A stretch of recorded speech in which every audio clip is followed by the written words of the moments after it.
Hey there, back again. Text Black Box here, just giving you a small outline as to what the difference between AMOLED screens are and LCD screens. If you really don't care, I'd say skip this video, but this might have a little bit more impact than you think. So right here I got my iPhone XS Max here. This has an OLED screen, and that's newer to iPhones. If you're running an iPhone 10, 10s, 10s Max, you'll get an AMOLED screen, as well as anything before that, and the 10R, you'll have an LCD screens. Android has had this for quite a while. Pretty much all flagship Samsung phones you get are AMOLED screens, and they're really, really nice. So let's just look at the basic, just see what they look like compared to each other, and the best way to do this is just to turn the phones on. So let's turn these lights off real quick, and see if we can turn these on at the same time. Okay. So again, AMOLED screen, LCD screen.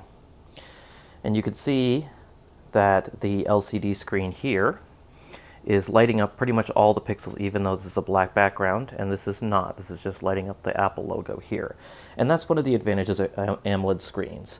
So when they are using the pixels, such as, let me just get back in here and show you the wallpaper, what's going on.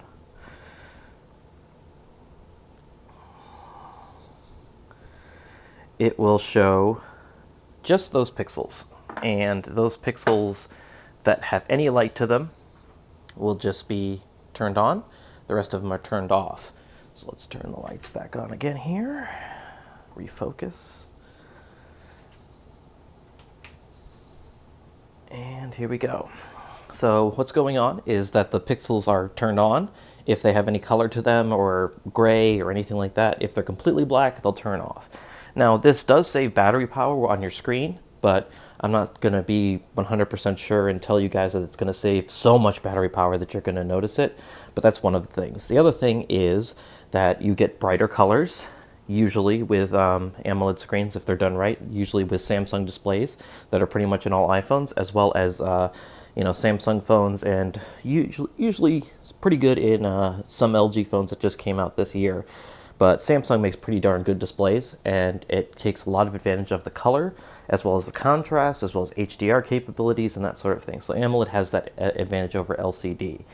Also, you have to be warned that LCD versus AMOLED, the AMOLED screen here can have burn-in, like old CRT TVs. If you leave something like, a lower third or something like that on a TV, or from CNN or some news stations, or you just, have you were playing video games and you left it on the pause screen way too long, or something burned into the TV, AMOLED screens tend to do that. Now, that's a word of warning, but it's not something to be alarmed about. The new AMOLED screens are pretty darn good, but the thing though is that if you do leave it on one screen a lot, I would just say, keep off of it, turn your deactivation time for your screen.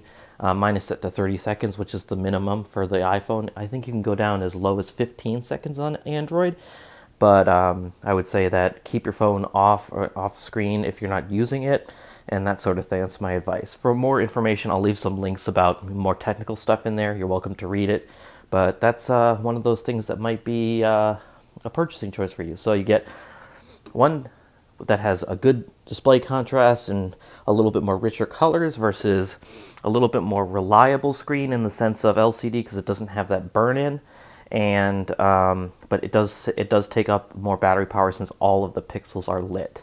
So that's the review. If you liked it, click the thumbs up button. If you didn't, all right, that's fine with me.